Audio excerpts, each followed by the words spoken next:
حضرت عمر فاروق رضی اللہ تعالیٰ عنہ کے بارے میں امام ابن جوزی نے لکھا ہے کہ رات کو نا گھر کے اندر بیٹھے بیٹھے اچانک رو پڑے حضرت عمر.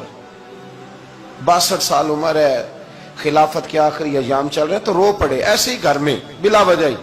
آپ کی اہلیہ نے, زوجہ نے بیٹے کو اٹھایا, فرمایا پتہ کرو تمہارے باپ کو کیا مسئلہ ہے, کہیں کوئی تکلیف تو نہیں, درد تو نہیں, صاحبزادے آئے. ابا جی کیا بات ہے؟ فرمایا اماں کو بلاؤ.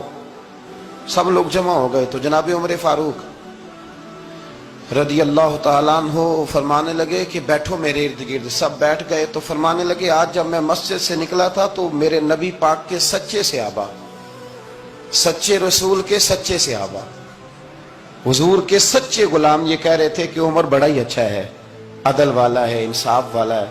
تو ابا جی اس میں رونے والی کیا بات ہے؟ تو فرمانے لگے ڈر یہ لگتا ہے کہ باہر تو میں اچھا تھا, کہیں گھر میں تو نہیں کوتاہیاں کرتا رہا. میری بات پہ توجہ کرنا.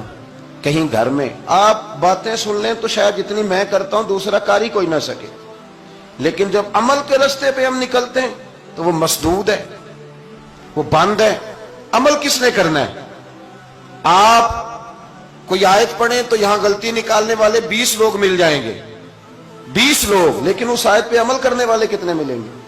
تو حضرت عمر فاروق رو رہے تھے, کہنے لگے کہیں تمہارے حقوق تو نہیں پامال کرتا رہا. تو آپ کی اہلیہ نے جب سنا تو وہ کہنے لگی عمر مجھے تو بڑا پرانا شکوہ ہے, آپ کا جاہ و جلال اتنا تھا میں بات نہیں کر سکی. عمر تم نے سارا دن مسجد میں گزار دیا اور ساری رات نقاب اوڑھ کے مدینے کی گلیوں میں گزار دی, میں تو زندگی کی کوئی خوشی دیکھ ہی نہیں سکی. چاہ تو میرے اندر بھی تھے نا کہ میرا شوہر کچھ گھڑیاں بیٹھتا, کہیں مجھے لے کے جاتا, تو میں تو کچھ نہیں دیکھا, مجھے بڑا شکوہ ہے. تو حضرت عمر کہنے لگے چل اللہ کی رضا کے لیے معاف کر دے. بھئی معافی بیوی سے نہیں مانگی جا رہی, معافی اپنی غلطی کی مانگی جا رہی. یہ سمجھ لیں, بیوی کے لیے تو خاوند کا بہت بڑا مقام ہے نا, لیکن یہاں غلطی کس بات کی ہے؟ اپنی کمزوری پر غلطی کا اعتراف کر کے معذرت کا سوال کیا جا رہا ہے. تو حضرت عمر کہنے لگے معاف کر دے. تو اہلیہ کہنے لگی میں نہیں معاف کرتی, میری شرط پوری کریں. فرمایا وہ کیا؟ فرمانے لگی قیامت میں جب اللہ آپ کے لیے جنت کا حکم دے گا تو آپ میری سفارش کریں گے اللہ کی بارگاہ میں؟ سفارش کریں گے کہ یا اللہ مجھے کپڑے دھو کے دیتی تھی, میری عزت کی حفاظت کرتی تھی, میرے بستر کو پاک رکھتی تھی, کہیں گے؟ تو حضرت عمر فرمانے لگے تیرے ساتھ وعدہ رہا, رب نے اگر عمر کو اپنے فضل, اپنے کرم اور اپنے محبوب کے صدقے جنت دی تو عمر تیرے بغیر جنت میں نہیں جائے گا. عمل کا رستہ, عمل کا رستہ. دیکھیں نا, 2 دفعہ استاد بات کرتا ہے, 2 دفعہ,